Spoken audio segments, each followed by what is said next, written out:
Bien, en esta ocasión les voy a hablar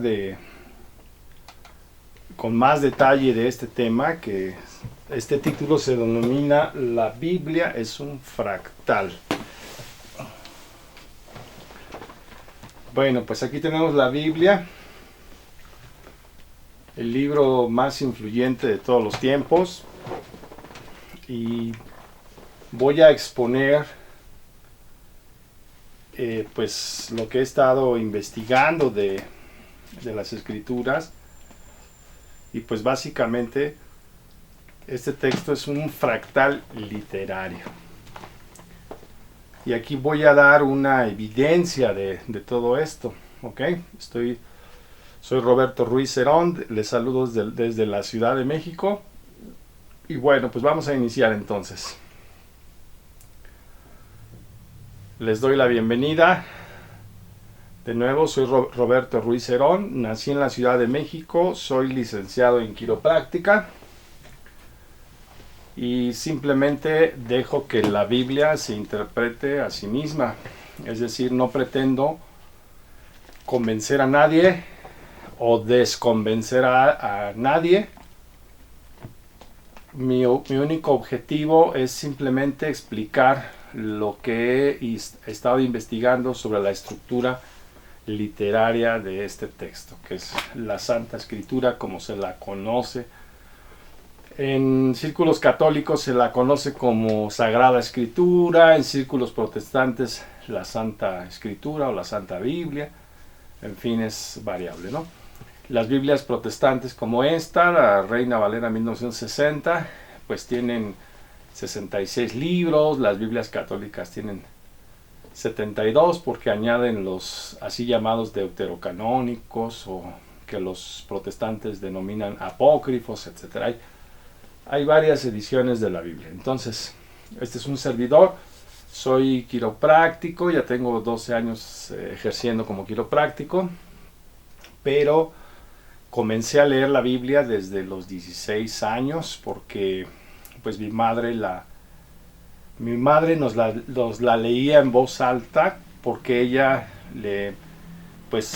experimentó 13 cirugías por insuficiencia renal crónica, y ella pues quería siempre saber por qué Dios permitía el sufrimiento humano, por qué existían las enfermedades, la vejez, la muerte, por qué el mundo está de cabeza. Y bueno, pues gracias a que una de sus amigas le obsequió un ejemplar de la Biblia, yo empecé a leerlo a los 16 años. Y la Biblia pues la leí varias veces completa en diferentes ediciones. Leí, por ejemplo, varios libros. Bueno, la leí completa en ediciones, por ejemplo, Nácar Colunga, ¿no? Traducida por Eloíno Nácar Fuster y Alberto Colunga. Es una Biblia católica. También llegué a leer la Bober Cantera, también es católica. La de Félix Torres Amat, que es una traducción de la Vulgata latina, que también es católica. La versión popular Dios habla hoy, que también es católica. Leí varios libros de la Biblia Latinoamérica, que también es católica. La Reina Valera 1960 la leí completa, es una Biblia que usan mucho los cristianos evangélicos. Leí la traducción del Nuevo Mundo de las Santas Escrituras de los Testigos de Jehová. También leí varios libros de la Biblia al día. Una de las Biblias que más me gustaron fue la de Monseñor Juan Straubinger, la Biblia comentada de Straubinger, un teólogo católico que radicó un tiempo en Chile o en Argentina. Y bueno, pues leí varias ediciones de la Biblia, ¿no? Tanto católicas como protestantes.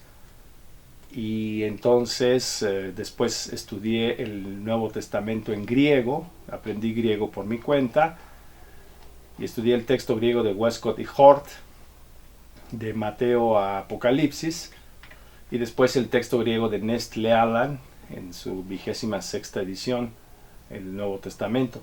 Y después estudié casi todos los libros del mal llamado Antiguo Testamento en la Biblia hebraica Stuttgartensia. Y bueno, pues ahí tuve que estudiar también hebreo por mi cuenta. y cuando comencé a estudiar los salmos en hebreo, pues me di cuenta de todo esto y ahora se los quiero compartir. Bien, vamos a hablar de que la Biblia, lejos de ser un libro aburrido, pues es un rompecabezas fascinante. Como decía el poeta alemán Goethe, entre más se entiende la Biblia, más deliciosa es. Y pues Goethe está considerado uno de los hombres más inteligentes de la historia, o de los más cultos, según la Enciclopedia Británica. Entonces la Biblia es un rompecabezas fascinante. La primera vez que yo la leí completa, repito que fue a los 16, de los 16 a los 18 años, me dejó profundamente impactado. Me dejó sumamente conmocionado por su contenido, pero era para mí ininteligible, no lo entendía. Pero desde la primera lectura que realicé, marqué al margen las ocasiones en que aparecía el número 7, el número 10, el 12, el 3, el 6. Particularmente me concentré en los números que se consideran perfectos en la Biblia, el 3, el 7, el 10 y el 12. Entonces me di cuenta que la Biblia de principio a fin estaba codificada con esos números, que tenía un código numérico. Y esas pistas que te da la Biblia cuando la lees, pues empiezas a darte cuenta, te ayudan a darte cuenta de que la Biblia es un rompecabezas fascinante. Después encontré otras piezas del rompecabezas y ya no pude dejar el libro, porque a medida que lo iba entendiendo, pues me iba atrayendo y jalando más, aguijoneando más, y eso producía que lo investigara más, porque la Biblia es un libro lúdico, es como armar un rompecabezas, es como un código que vas a ir descifrando gradualmente. Por supuesto que lo vas a descifrar si estás con la suficiente sensibilidad de entenderlo y también de vivirlo, porque el que no vive los principios bíblicos, pues no puede entender el contenido de la Biblia. ¿Ok? Eso es lo que pasa con muchos eruditos bíblicos. Estudian la Biblia y saben mucho de la Biblia, saben hebreo, griego y otras lenguas bíblicas, latín por ejemplo, pero pierden la fe.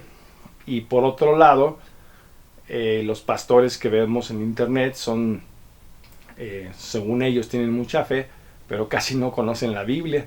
Entonces hay dos extremos ahí muy radicales, ¿no? Entonces se llega a un escepticismo radical, o se llega a un fideísmo, a una credulidad ciega por ambos bandos.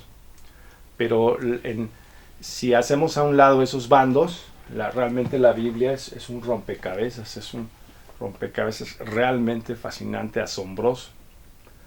Tan asombroso que pues lo leí varias veces, o sea, leí el texto bíblico varias veces completo, y sin darme cuenta me modificó mi forma de ser, mi forma de comportarme, aunque yo realmente no quería, o no era mi plan pertenecer ni siquiera a un grupo religioso, solamente la leí porque mi madre quería leerla y entenderla. Bien.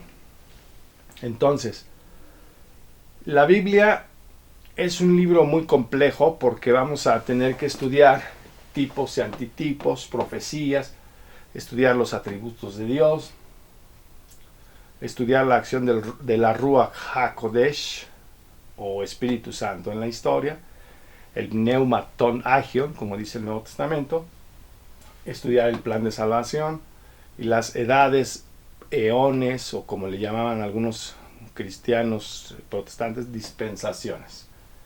Entonces, nada más con estos 10 temas tienes para estudiarla 10 o 20 años, ¿verdad? Y irla decodificando. Los tipos y antitipos son, por ejemplo, el tipo es un modelo a escala de una realidad que más tarde se convertirá en un antitipo, en algo mayor. ¿Ok? Las profecías bíblicas también es un tema muy profundo, porque estudiar los libros de Daniel, Zacarías, Apocalipsis, ¿no? Isaías, Jeremías, Ezequiel, Oseas, Joel, Amós, Abdías, Jonás, Miqueas, Nahum, Habacuc, Sofonías, Ageo, Zacarías y Malaquías, es muy profundo. Las profecías bíblicas no son cualquier cosa, se requiere de muchísimo estudio para entenderlas. Estudiar los atributos de Dios que se describen en toda la Biblia. Dios es un Dios guerrero, Dios es un Dios castigador también, es un Dios de amor, es un Dios de justicia, un Dios de poder, etc. Bueno, todos esos atributos del personaje principal de la Biblia, que es Yahvé, o Jehová, o Theos, como se dice en griego, o Elohim, como se dice en plural en hebreo, ¿no? O El Shaddai, que la Septuaginta traduce Pantocrator, todopoderoso, pero que literalmente significa el Señor de la estepa, en Génesis 17.1, El Shaddai. Algunas traducciones vierten el todopoderoso. Entonces, estudiar la acción del Ruach HaKodesh, del Espíritu Santo. La Biblia habla del Espíritu Santo de principio a fin. Y también te habla del plan de salvación en la pieza principal del rompecabezas del plan de salvación, pues es Jesús de Nazaret, el Mesías. Y como el plan de salvación se va presentando en diferentes etapas o eones, o aionos en griego, que son, en latín la Vulgata tradujo ese vocablo como dispensatio, como una época que sigue a otra y luego a otra. ¿Okay? Entonces, como puedes ver, la Biblia es un libro voluminoso. Aquí está este dibujo, también, este dibujo, y una Biblia es un libro muy voluminoso. Leerla, aunque sea una sola vez, es un gran desafío. Se requiere de desarrollar realmente hábitos de lectura. Lo curioso es que de los aproximadamente 2.000 millones de supuestos cristianos que hay en el planeta, de los aproximadamente 2.000 millones, casi nadie la ha leído completa. Muy poca gente la ha leído, muy poca gente la conoce. Incluso los clérigos, pastores, cardenales, teólogos, papas la conocen poco, paradójicamente, ¿sí? He platicado con misioneros mormones, con predicadores testigos de Jehová, adventistas, y sí la conocen mucho más que un católico, pero ya cuando se empieza a ahondar en temas más profundos, ya ahí ya no llegan, porque la conocen también superficialmente, generalmente. Entonces la Biblia es un libro muy poco leído realmente, aunque casi cada familia tiene en su hogar un ejemplar del texto. Casi nadie la lee y casi nadie la entiende, casi nadie la comprende y obviamente pues casi nadie la vive. Entonces hay una especie de analfabetismo extendido, masivo de la Biblia, ¿sí? Tanto de su contenido como de su significado. Entonces, bueno, con estos 10 puntos podemos ver que la Biblia es entonces un rompecabezas. ¿Por qué? Porque estudiar los tipos y antitipos nos puede llevar años, estudiar las profecías bíblicas también, los atributos de Dios, la acción del Espíritu Santo en la historia, el plan de salvación, el Mesías y las diferentes edades, los pactos bíblicos, en fin. Hay todo un tema. Los tipos y antitipos, como ya mencioné, pues el tipo es un modelo a escala. Por ejemplo, te voy a poner un ejemplo. La Biblia te habla de la creación, que es una especie de relato, que es un modelo a escala de la nueva creación, ¿sí? Entonces, si tú fueras arquitecta, primero tienes una creación mental, después la plasmas en una servilleta, después en unos planos, después elaboras una maqueta tridimensional y ya después construyes todo el edificio o el conjunto residencial. Pues es más o menos el mismo, vamos a decir, la misma metodología de Dios, o la misma metodología literaria de la Biblia. Entonces, por ejemplo, cuando Caín mata a Abel, que es un relato que casi todo el mundo conoce, Es un modelo a escala de cómo el pueblo de Israel asesina a Jesús, ¿verdad? Porque Caín era hermano de Abel y los propios hermanos de Jesús pues lo asesinan, y Caín es condenado por Dios al destierro, y los judíos son enviados también al destierro, como ya prescribía la ley de Moisés en el libro de Deuteronomio. O podemos decir que el sacrificio de Isaac por su padre Abraham es un modelo a escala o un tipo del sacrificio que hace Yahvé de su hijo único Jesús, como se narra en Génesis capítulo 22 y como se narra en los 4 evangelios, Mateo, Marcos, Lucas y Juan. Entonces Abraham representaría a Yahvé e Isaac a Jesús. De igual manera, en el Nuevo Testamento, Dios ofrece a su Hijo en sacrificio, ¿no? A su Hijo único. Volvemos a otro ejemplo, la vida de José, el soñador, que se narra en los últimos capítulos de Génesis, pues son un modelo a escala de la vida de Jesús, el Mesías.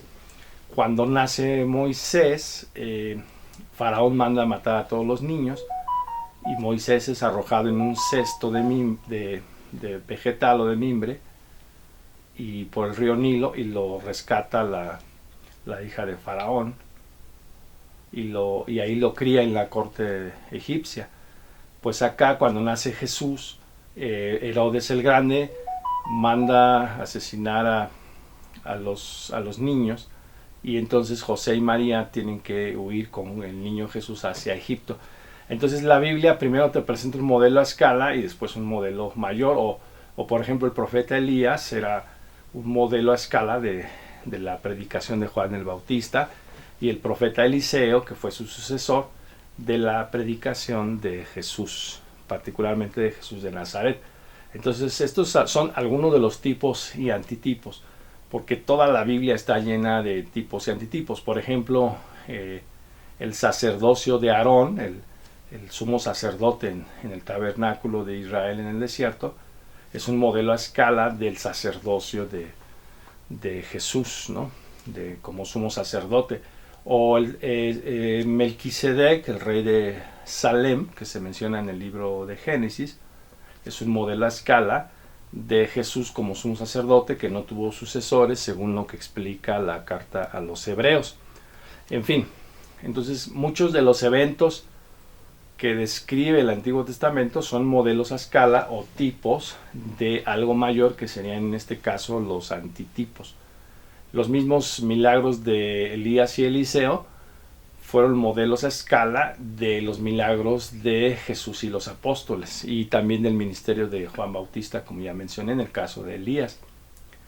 Y a su vez los milagros de Jesús y los apóstoles fueron modelos a escala de lo que Jesús haría durante el reinado mesiánico en todo el planeta. Entonces, si Jesús levantó a los muertos, va a levantar a los muertos a nivel planetario. Si Jesús curó las enfermedades, a los cojos, a los ciegos, a los lisiados, a los leprosos, Jesús también lo va a hacer a nivel planetario. Entonces, el tipo es un modelo a escala, y el antitipo, a veces hay varios antitipos, hay uno mediano, uno más grande y otro más grande, hasta que se va cumpliendo así el plan de salvación. Las profecías bíblicas. Bueno, las profecías bíblicas pues es otro tema, como ya mencioné, muy profundo, porque las profecías bíblicas pues están encriptadas, no son tan fácil de entender, pero cuando ya se entienden es delicioso comprenderlas. Entender a los profetas mayores o a los menores pues es una de las tareas más arduas para alguien que estudia la Biblia. Entender, por ejemplo, el libro de Apocalipsis, que es un libro eminentemente profético. Entonces es una de los acertijos más duros de descifrar para el estudiante de la Biblia. Pero es una tarea muy remuneradora estudiar al profeta Daniel, el Apocalipsis, el libro de Zacarías, que es fascinante, el libro de Ezequiel, que también es maravilloso, Isaías, que ha sido llamado el quinto evangelio, O sea, hay 4 evangelios, Mateo, Marcos, Lucas y Juan. Entonces Isaías ha sido llamado el 5.º evangelio. Pero también el leer al profeta Jeremías no es algo sencillo, el profeta Jeremías es algo profundo, o muy profundo. Las lamentaciones de Jeremías, o también leer, por ejemplo, los profetas menores, desde Oseas hasta Malaquías. Tienen profecías realmente maravillosas, ¿no? Entonces, entender a estos profetas es una tarea bastante ardua, pero bastante deliciosa también. Biografías de personajes bíblicos. Bueno, pues puedes estudiar así como las obras de Plutarco, las vidas paralelas de Plutarco, que eran biografías que Plutarco escribió con fines pedagógicos para copiar las virtudes y no imitar los errores. Entonces la Biblia es un libro donde vienen muchas biografías en las cuales podemos vernos nosotros mismos. Es decir, la Biblia es como un juego de espejos, donde al leerla te ves si estás gordo, si estás flaco, si estás alto. Es decir, es como de esos espejos que distorsionan la imagen de uno. Entonces, si leemos, por ejemplo, la fe de Abraham, o no sé, el adulterio de David con Batseba, o la traición de Judas, o las 3 negaciones de Pedro hacia Jesús de Nazaret, o cómo a veces Moisés se enojaba con Elohim, con Yahvé, y se molestaba mucho con él y rompía en cólera, o la tibieza de Aarón, su hermano, o tantos y tantos defectos que menciona la Biblia de los personajes bíblicos, ¿no? Porque la Biblia utiliza un género literario que es el candor o la honestidad, ¿no? Te describe psicológicamente al personaje, tanto sus puntos flacos como sus puntos positivos, para que precisamente ahí veamos nosotros cómo estamos, ¿no? Porque la historia de la Biblia es mi propia historia, es tu propia historia también. Entonces, bueno, estudiar las biografías de personajes bíblicos, estudiar los atributos de Dios, su amor, su justicia, su poder, también su cólera, su enojo, su sabiduría, su conocimiento. Bueno, la Biblia describe muchos atributos de Dios y estudiarlos pudiera llevar también varios años. Estudiar los atributos, personalidad y misión del Mesías. Ese es un gran tema, pero gran tema, porque toda la Biblia, nos demos cuenta o no, habla realmente del Mesías de principio a fin. Todos los relatos bíblicos, muchos relatos bíblicos de la Tanaj, las escrituras hebreas, son modelos a escala de lo que sucede ya en las escrituras griegas cristianas, mal llamadas Nuevo Testamento. Entonces, estudiar al Mesías como personaje a lo largo de toda la Biblia, pues representa un soberano desafío, porque es un verdadero rompecabezas. Quédate para la siguiente cápsula y te voy a hablar más de estudiar los atributos, personalidad y misión del Mesías. No te lo pierdas.